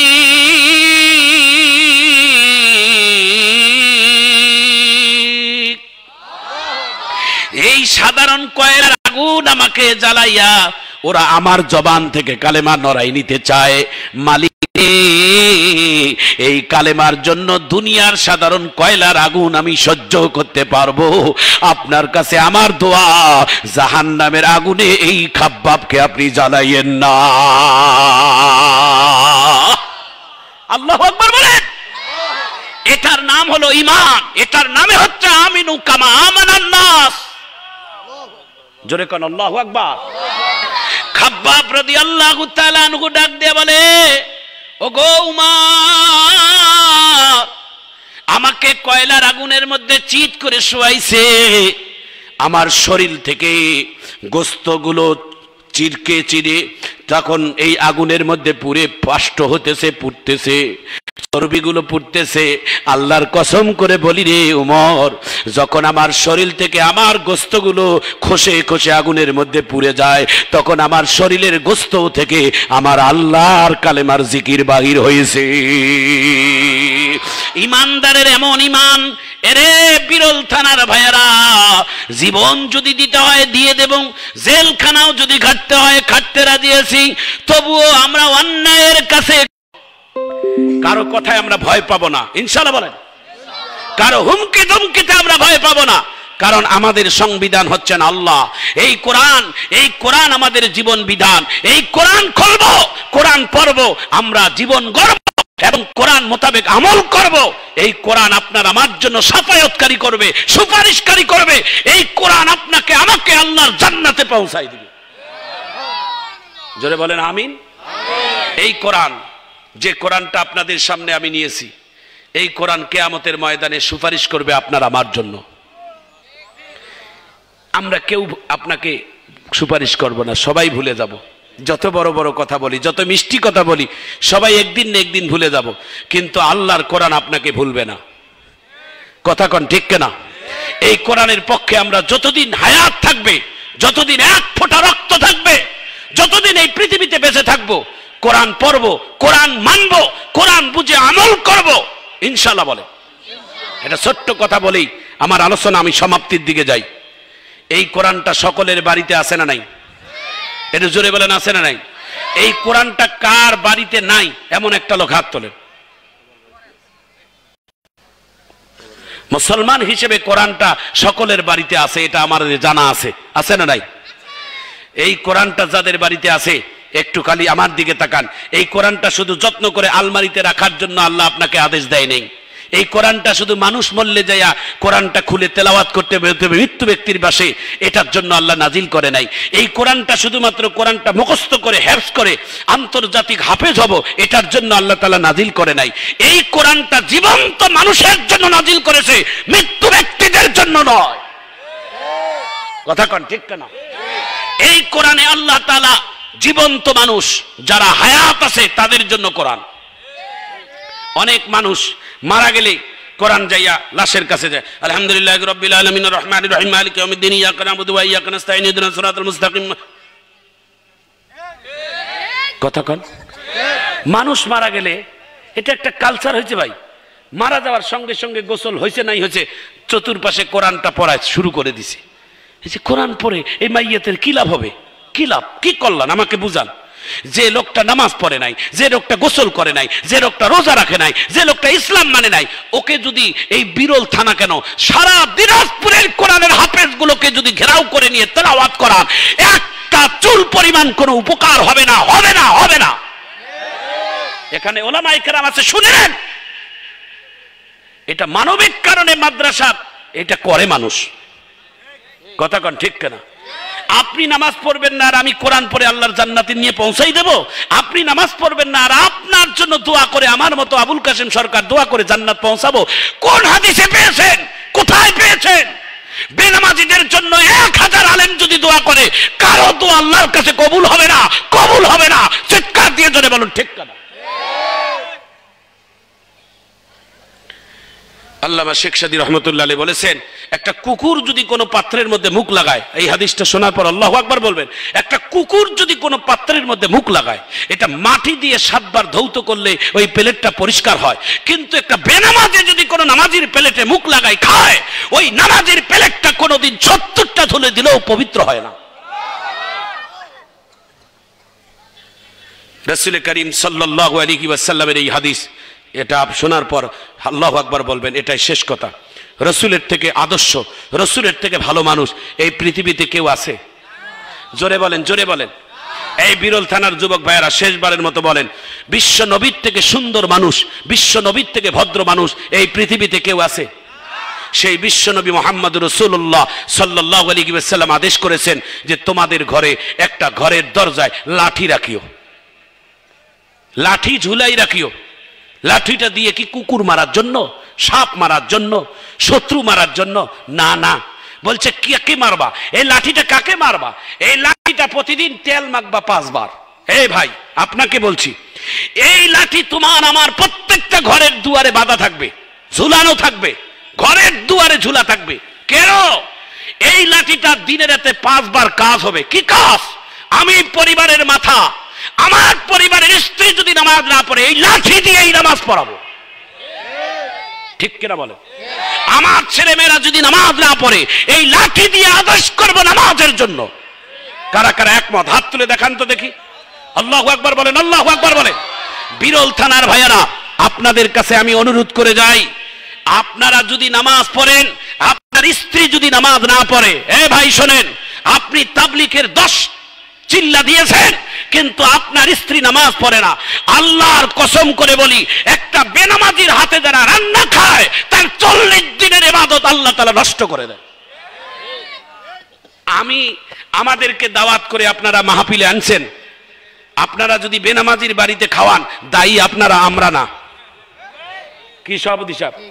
কারণ আপনারা আমাদেরকে দাওয়াত করেছেন, আপনারা সুদখোরের বাড়িতে খাওয়াবেন নাকি ঘুষখোরের বাড়িতে খাওয়াবেন নাকি বেনামাজির বাড়িতে খাওয়াবেন, এটা আমাদের কোনো বিষয় নয়, আপনাদের বিষয়। যদি একজন নামাজির বাড়িতে খাওয়ান তাহলে আহলান ও সাহলান, আর যদি বেনামাজির বাড়িতে খাওয়ান তাহলে এই দায়ী আপনারা। আপনার কারণে আমার ইবাদত নষ্ট হবে, এটা আমি কোনোদিন মেনে নেব না। কিয়ামতের ময়দানে এই মাহফিল কমিটির বিরুদ্ধে আমি আল্লাহর কাছে মামলা করব। কথা কোন ঠিক কেন? একটা বেনামাজি এত খারাপ, একটা বেনামাজি কত খারাপ জানেন? এই কথাটা শোনার পর আরো জোরে আল্লাহু আকবার বলবেন। আপনার বাড়ির আশেপাশে কুকুর আছে না? কুকুর চেনেন না? ফজরের আজানের সময় এভাবে আকাশের দিকে মুখ ঘুরে কান্দে।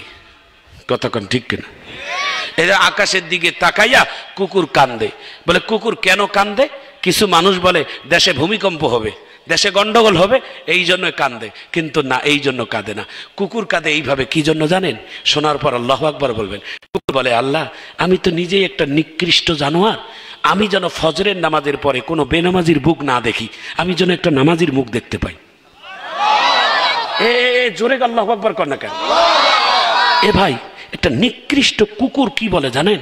আল্লাহ, আমি যেন আজকে সকালবেলা সবার আগে একটা নামাজির মুখ দেখি, একটা বেনামাজির মুখ যেন আমাকে না দেখতে হয়। একটা কুকুর আল্লাহর কাছে দোয়া করে, আল্লাহ, বেনামাজির মুখ আমি দেখতে চাই না, আমি নামাজির মুখ দেখতে চাই। আজ থেকে আপনারা সবাই প্রতিজ্ঞা করেন, নামাজ পড়বো ভাই। নামাজ যতই ঝামেলা থাক, যতই কাজ থাক, দুনিয়ার যতই ঝামেলা, যতই কাজ, যতই পেরেশান, সব থেকে আমার আসল কাজ হচ্ছে নামাজ। নামাজ আমার জীবনের 1 নাম্বার। নামাজ জীবনে কোনোদিন 2 নাম্বার করবেন না, নামাজ জীবনে 3 নাম্বার করবেন না। আপনার অফিসের ব্যস্ততা আপনার পরে থাকবে, আপনার দুনিয়ার ব্যস্ততা সব পরে থাকবে, রাজনীতিকের ব্যবস্থা সব পরে থাকবে। আজকে চোখ বন্ধ হয়ে গেলে দুনিয়ার কোন নেতাই আপনার কাছে আর সার বলবে না। 10 তলা বিল্ডিং থেকে আপনাকে ফ্লোরে নিয়ে আসে রাখবে, আপনাকে এতিমের মতো রাখবে। আপনার জীবনের সব থেকে 1 নম্বর কাজ হচ্ছে নামাজ। কারা কারা নামাজ পড়বেন হাত তুলে আল্লাহু আকবার বলে দেখান। একটু আল্লাহু আকবার বলেন, একটু জোরে বলেন আল্লাহু আকবার। আমি যে কোরআনের আয়াতগুলো তেলাওয়াত করেছি, কদ আফলাহাল মুমিনুন আল্লাযীনা হুম ফী সালাতিহিম খাশিউন ওয়াল্লাযীনা হুম আনিল লাগওয়ি মুরিদুন ওয়াল্লাযীনা হুম লিয-যাকাতি ফাঈলুন ওয়াল্লাযীনা হুম লিফুরুজিহিম হাফিজুন। একটু চিৎকার দিয়ে জোরে কোন আল্লাহু আকবার। আজকে আপনাদের কাছে আমাদের এটাই চাওয়া পাওয়া, নিজের কলিজার টুকরো সন্তানদেরকে আপনারা এই শিক্ষা দিবেন। একটু চিৎকার দিয়ে জোরে কোন আল্লাহু আকবার। আমাদের প্রিয় বড় ভাই আলহাজ মাওলানা জুবায়ের সাঈদ দামাত বারাকাতুহুম, আপনাদের এই বিরল থানার তিনি একজন কৃতি সন্তান এবং আমাদের দিনাজপুর জেলার একজন বিশিষ্ট আলেম। আমার প্রিয় বড় ভাই জুবায়ের সাঈদ ভাইয়ের জন্য সবাই একটা হাত নাড়া মারহাবা দেন, একটু জোরে বলেন আলহামদুলিল্লাহ। একজন আলেমের মুখের দিকে তাকাইলে দিলটা ভরে যাওয়ারই কথা। আল্লাহু আকবার বলেন। সত্যি বলছি, আপনি একজন হক্কানি আলেমের মুখের দিকে তাকাবেন, দেখবেন ইমানের দৃষ্টি দিয়ে দেখবেন, ইনশাল্লাহ দেখার মতোই দেখবেন, ভালো দেখতে পাবেন। আমরা দেখার মতো দেখি না, এই জন্য দেখতে পাই না। সব কথা খুলে বলা যাবে না, একটু চিৎকার দিয়ে জোরে কোন আল্লাহু আকবার। আজকে আস্তে আস্তে একটা ফেসবুকে স্ট্যাটাস দেখলাম, একটা হঠাৎ করে ফেসবুকে স্ট্যাটাস দেখলাম যে বিপদের সময় যে সন্তান তার মায়ের পাশে এসে দাঁড়াইতে পারে না, যে বিপদের সময় সন্তানের সব থেকে বিপদের সময় মা পৃথিবীতে সব থেকে দামি সম্পদ। এই পৃথিবীতে যত সম্পদ আছে সব থেকে দামি সম্পদের নাম হলো মা। কি নাম? একটু জোরে বলেন। এই বিরল থানার যুবক, আল জান্নাতু তাহতা আকদামিনাল উম্মাহাত, তোমাদের মায়ের পায়ের নিচে না তোমার আমার মুফতি, তোমার আমার মতো আলেম, তোমার আমার মতো রাজনীতিবিদ, তোমার আমার মতো বড় বড় ব্যবসায়ী, বিজনেসম্যান, ম্যাগনেটম্যান, সবার মায়ের পায়ের নিচে আল্লাহর জান্নাত। সেই মাকে যদি বিপদের সময় পাশে না দাঁড়াইতে পারেন, এর থেকে ব্যর্থতা সন্তান আর পৃথিবীতে কেউ নাই। কথা কন ঠিক কেন? আমি আমার মায়ের বিপদের সময় মায়ের সেবা করতে পারি না, আমার কোনো দাম নাই। বউকে কেন বলবেন রে ভাই, ওটা পরের বেটি। ও যদি আপনার মায়ের শাড়িটা না ধুয়ে দেয়, আপনার নিজের জনম দুঃখিনী মায়ের শাড়িটা যদি 3 তলায় না নাড়ে দেয়, তাকে আপনি আর কি বলবেন? অধিকার নাই আপনার। আপনি তার পেটের সন্তান, নিজের সন্তান যখন আপনি আপনার মায়ের শাড়িটা নিয়ে 3 তলায় উঠে রৌদ্রে নাড়ি দিবেন, নিজের মায়ের শাড়িটা যদি আপনি পানিতে ধুয়ে পরিষ্কার করে দেন, এটাই হলেন একটা যোগ্যতা সন্তানের কাজ। কথা কন ঠিক কেন? আদি সাহেব, এই ওয়াজগুলো সবসময় বাহির হয় না, হঠাৎ করে বাহির হয়। কথা কন ঠিক কেন? আজকে সেই কথাটাই আমি বলতে চাই। একজন মানুষ স্ট্যাটাস দিয়েছে যে মা সন্তানের বিপদের সময়, মায়ের এমন বিপদের সময় সন্তান কাছে এসে তার সেবা করতে পারে না, বিদেশের মাটিতে গিয়ে বড় বড় কথা বলে। এই মানুষটা 20 কোটি মানুষের কিভাবে সেবা করবে? কথা কন ঠিক কেন? ভাইজান আমার, বন্ধুগণ আমার, নবী করিম সাল্লাল্লাহু আলাইহি ওয়াসাল্লাম বলেন, যদি তোমরা তোমার মাকে খুশি করতে চাও, রাজি করতে চাও, মাকে খুশি করার জন্য 1 কোটি টাকা লাগে না, মাকে খুশি করার জন্য 10 তলা বিল্ডিং লাগে না, বহুত বড় টাকা লাগে না। কারণ মা কোনোদিন সন্তানের টাকার দিকে তাকায় না, সন্তানের কোনোদিন এয়ার কন্ডিশনের দিকে তাকায় না, সন্তানের বিল্ডিং এর দিকে তাকায় না। মা শুধু তাকায় সন্তানের মুখের একটা ডাক। সন্তান একটা মায়াবী কণ্ঠে যখন মা বলে ডাক দিবে, মায়ের দিলটা সঙ্গে নরম হয়ে যাবে, মোমবাতির মতো নরম হয়ে যাবে। মাকে মা বলে ডাকলে মা সঙ্গে সঙ্গে আপনার সামনে এসে দাঁড়াবে। আপনি আপনার মাকে খুশি করার জন্য 1 কোটি টাকা লাগবে না, আপনার বিল্ডিং লাগবে না, টাকা লাগবে না, শুধু একটা ডাকার মতো ডাকলেই মা তোমার নরম হয়ে যাবে। মায়ের কাছে দোয়া নিবেন, মা দোয়া করলে আল্লাহর আরশে আযীম পর্যন্ত খুশি হয়ে যাবে। একটু চিৎকার দিয়ে জোরে বলা যায় না আল্লাহু আকবার? জোরে আল্লাহু আকবার বলেন, আরো জোরে বলেন আল্লাহু আকবার। এই বিরল থানার ভাইয়েরা, আপনাদের কদমে হাত দিয়ে শেষবারের মতো অনুরোধটা করে যাই, নবী করিম সাল্লাল্লাহু আলাইহি ওয়াসাল্লামের যে কথাটা আমি বলছিলাম শুরুতে, আল্লাহর নবী কিয়ামতের ময়দানে 3 শ্রেণী মানুষের শাফায়াত করবেন না। আল্লাহ তাআলা 3 শ্রেণী মানুষের দিকে তাকাবেন না, যাদের মধ্যে 1 নাম্বার, যারা পায়ের টাকরি টাকনির নিচে কাপড় পরে, যাদের মধ্যে 2 নম্বর যারা শ্রমিকের সাথে খারাপ আচরণ করে, যাদের মধ্যে 3 নম্বর যারা বাবা মায়ের সাথে খারাপ আচরণ করে, এমন বাবা মার সাথে খারাপ আচরণকারী সন্তানকে কিয়ামতের ময়দানে আল্লাহ রাসূল ঘুরেও তাকাবে না, বিশ্ব নবী উম্মতের পরিচয় দিবে না, আল্লাহও বলবে না এটা আমার বান্দা। তাহলে বিশ্ব নবীর ভালোবাসা, বিশ্ব নবীর শাফায়াত পাইতে গেলে আজ থেকে বাবা মায়ের খেদমত করব। কারা কারা হাত তুলে দেখান তারা। আল্লাহু আকবার বলেন। বাবা মা যাদের ঘরে আছে আজকে আপনারা আপন করে নেবেন, বাবা মার সাথে কোনোদিন আপনার দুশ্মনী থাকবে না। বাপ যদি কাফেরও হয়, বাপ যদি বেদিন হয়, তবুও তোমার বাবা। মা যদি বেদিন হয়, তবুও তোমার মা। মায়ের সাথে খারাপ আচরণকারী সন্তান আল্লাহর জান্নাতে যাবে না, যাবে না, যাবে না। কথা বলেন ঠিক কেন? নাম্বার 2, যারা শ্রমিকের সাথে খারাপ আচরণ করে, আল্লাহ রাসূল বলছেন আল কাসিবু হাবিবুল্লাহ, যারা শ্রমিক তারা রাসূলের বন্ধু। শ্রমিকের মূল্য সেইভাবে দিও, শ্রমিককে শরীরের ঘাম শুকানোর আগে তার মজদুরি বুঝিয়ে দাও, তার সাথে উত্তম ব্যবহার করো, কারণ আল্লাহ রাসূল তো ছিলেন নিজেই একজন শ্রমিকের লিডার। সুবহানাল্লাহ বলেন। 3 নম্বর হচ্ছেন পায়ের টাকনির নিচে যেন কাপড় না যায়। কেন? পায়ের টাকনিটা কি এমন অপরাধ করলো? বলে কেন জানেন? ম্যাক্সিমাম দেখবেন যারা পায়ের টাকনির নিচে কাপড় যায় তারা অহংকারী হয়। অহংকারীরা কোনোদিন আল্লাহর জান্নাতে যেতে পারে না। অহংকার হচ্ছেন ফেরাউন, অহংকারী হচ্ছেন নমরুদ, অহংকারী হচ্ছেন সাদ্দাত, অহংকারী হচ্ছেন হামান, অহংকারী হচ্ছেন আবু জেহেল, অহংকারী হচ্ছেন বাংলাদেশের স্বৈরাচার হাসিনা। কথা কন ঠিক কেন? যারা আল্লাহর কোরআনের সাথে যারা অবমাননা করে, যারা আল্লাহ রাসূলের সাথে অবমাননা করে, তারা অহংকারী। এই অহংকারী যদি আবার কোন নতুন মাথাচাড়া হয়, ইনশাআল্লাহ কোরআন নিয়ে কথা বললাম, অবশ্যই তাদেরও পতন হবে ইনশাআল্লাহ। জোরে বলেন। সুতরাং ইসলাম নিয়ে, ধর্ম নিয়ে বাড়াবাড়ি করার কোনো প্রশ্নই নেই, আর বাড়াবাড়ি করলে তার পতন হবেই, এটা কোরআনের কথা। একটু জোরে বলুন ঠিক কেন? প্রিয় ভাইয়েরা আমার, প্রিয় বন্ধুরা আমার, আমার কথা একেবারে শেষ, আমি আর কথা বাড়াইতে চাই না। এই মাহফিলটা একটা মাহফিল ছিল, একটা মাদ্রাসা দোগাছি নুরানি তালিমুল কোরআন, এটা ক্লাস 4 পর্যন্ত এই মাদ্রাসা। আগামীতে আল্লাহ যদি চায় ক্লাস 5 হবে। একটু মারহাবা কর, জোরে বলেন মারহাবা। আপনারা দেখেন আমি বিরল থানা যত মাদ্রাসায় মাহফিল করেছি সব থেকে পরিচ্ছন্ন একটি প্রতিষ্ঠান দেখে মনে হচ্ছে।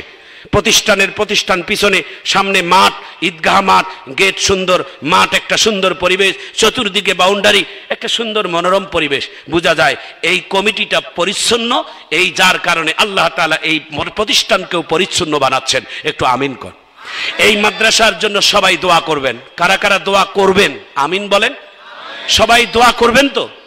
অর্থনৈতিক সবাই নাও দিতে পারেন, অর্থনৈতিকের সাথে কোনো সম্পর্ক নেই, কারণ টাকার থেকে দোয়ার শক্তি বেশি। কথা বলেন ঠিক কেনা? এই মুরব্বী বাবা, যাদের টাকা নাই, যারা সামর্থ্য নাই, তারা দোয়া করবেন। আর যাদের সামর্থ্য আছে আল্লাহ তাআলা দিবার মতো, তারা বিসমিল্লাহ বলে পকেটে হাত দিয়ে আল্লাহ রাস্তায় যতটুকু পারেন এই প্রতিষ্ঠান রাসূলের ঘরের জন্য আপনারা নিয়ত করে বাহির করেন। ইন্তেজামিয়া কমিটি আপনাদের কাছে যাবে, দ্রুত এই রুমালের মধ্যে পাঠানোর ব্যবস্থা করেন, একেবারে দ্রুত। বলেন সবাই বিসমিল্লাহির রহমানির রহিম বলেন। পরম করুণাময় আল্লাহ তাআলার নামে পকেটে হাত দিয়ে রুমালে দিচ্ছি। বলেন আলহামদুলিল্লাহি রাব্বিল আলামিন।